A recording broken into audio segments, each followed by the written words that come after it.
language techniques don't work. Because people quickly work out you're just using a technique on them. You use great body language all the time in everyday conversation without even thinking about it.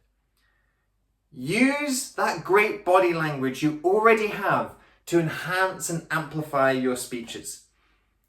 In today's video, we're going to break down what are some of the key principles of how you use great body language to bring your speeches to life. One of my favorite movies is The Green Mile. It's such a powerful story. At the end, every single time I watch it, I bawl my eyes out. Now, I won't spoil for the story for those of you who haven't watched it, but there's some fantastic use of subtle body language in one of the closing scenes. So not to spoil the plot at all, it's about prisoners on death row and prison guards. The main character, Tom Hanks, is playing one of these prison guards. And in one of the final scenes, you see all of this great verbal and particularly non-verbal communication that goes on between him and the other characters. And what I might do is I might just pop a little clip of that into this video for demonstrative purposes. So if you haven't watched the film and you don't want it spoiled, skip ahead a couple minutes, just scroll that really quick until you see my ugly mug come back again. If you have already seen the film, go back and look at this scene again and really appreciate what fantastic body language is coming through. The subtle body language that's selling the emotion. Nothing that's intense or over dramatic or over enhanced or over rehearsed. It's just really good, clever understanding of how we can say a lot by doing very little. John Coffey, you have been condemned to die in the electric chair by a jury of your peers, sentence imposed by a judge in good standing in this state. Do you have anything to say before sentence is carried out? I'm sorry for what I am.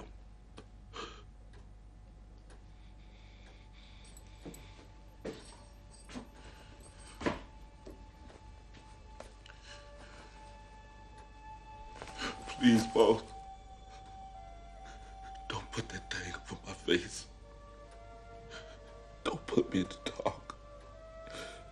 I was afraid of the dark.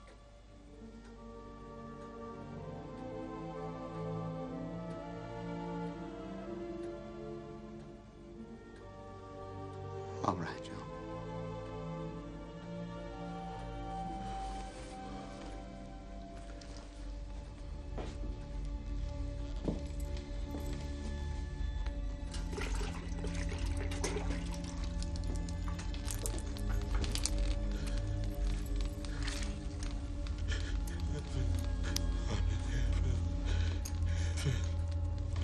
I'm in heaven.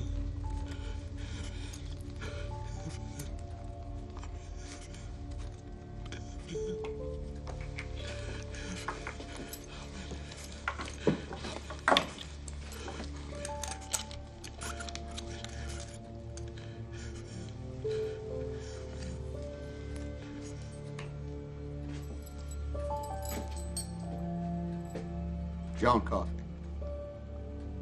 Electricity shall now be passed through your body until you are dead, in accordance with state law. May God have mercy on your soul.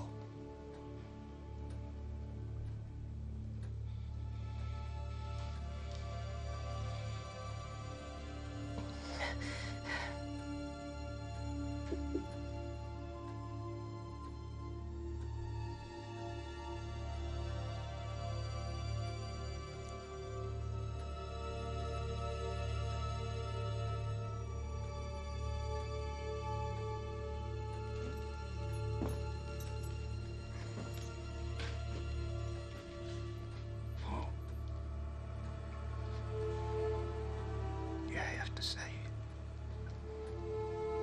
You have to give the order.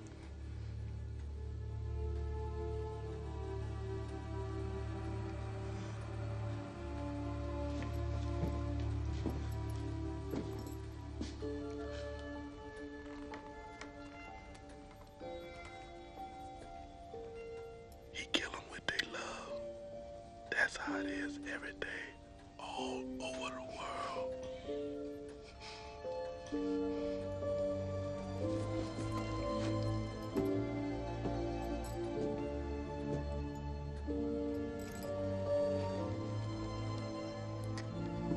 one too.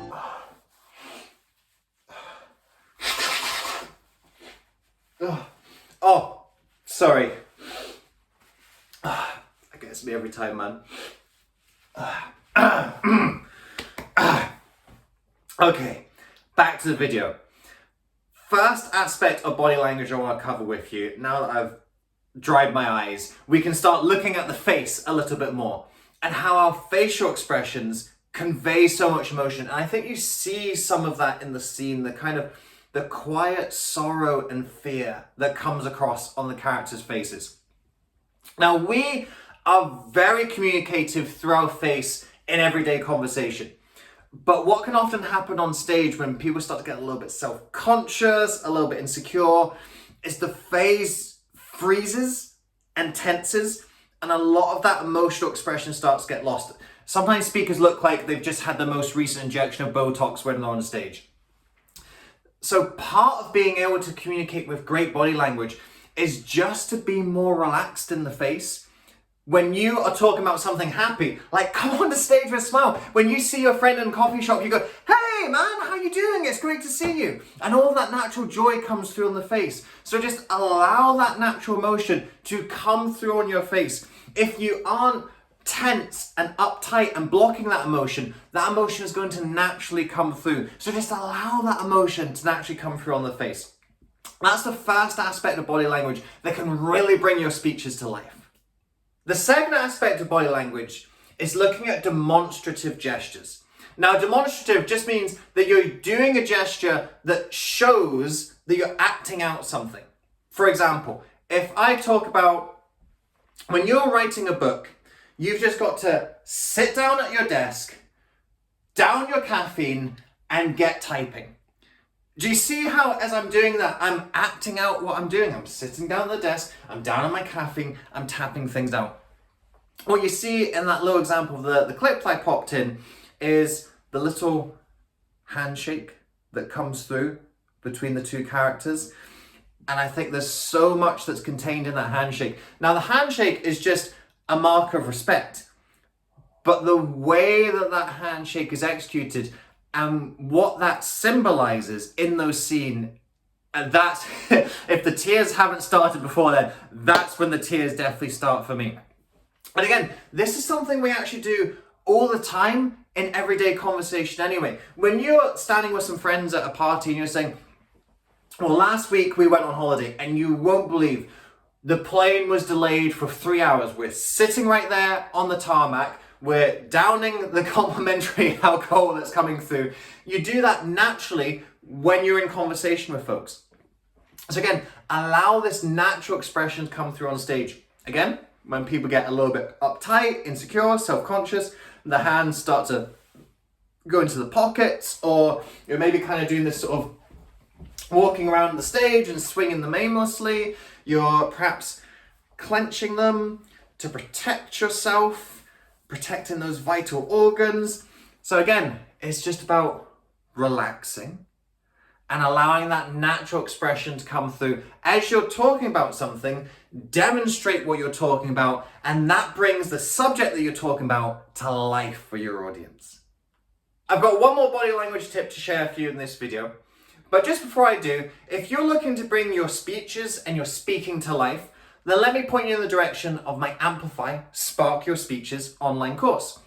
This course is a 12-month program. It's a series of live recorded workshops that I did with real students in real time, but it's available to you as recordings to watch in your own time.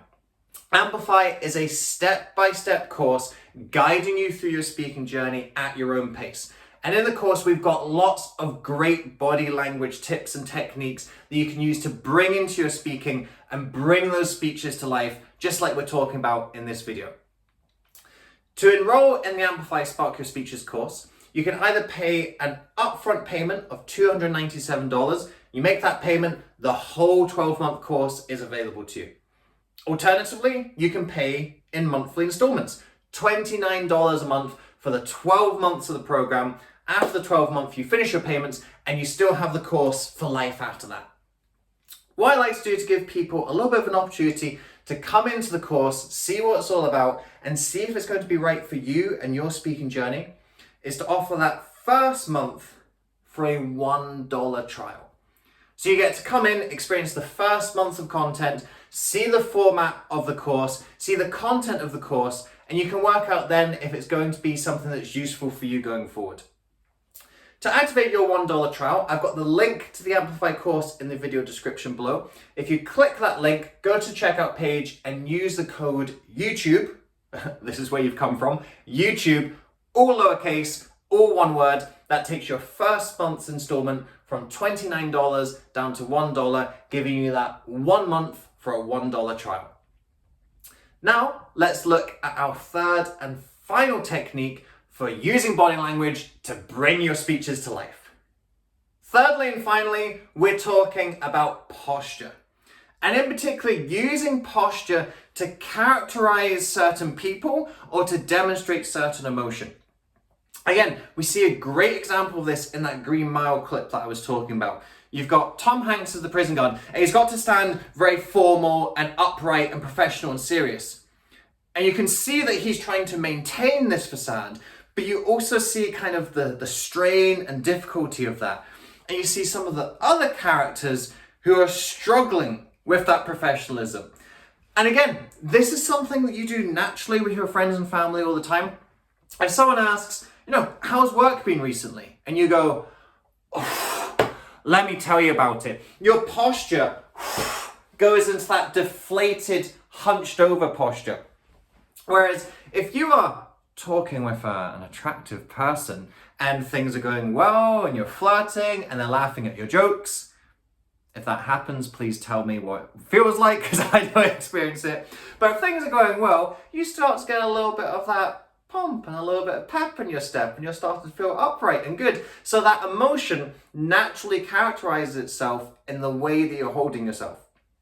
Again, we do this all the time naturally in everyday conversation. So allow this to come forward when you're doing your speeches as well. When you're talking about facing the struggle and the challenge, you can characterize that by looking like you've got the weight of the world on you as you're talking about these struggles and difficulties, or as you're sharing that story or experience that you've had.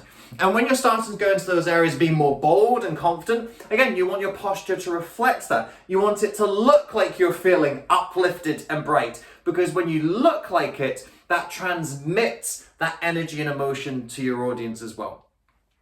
These are some simple techniques, and I say techniques, but they're not even techniques. They're just stuff we do. Like, this is instinct, this is biology, this is what is hardwired in all of us. It's the basics of how we express and communicate emotion with each other.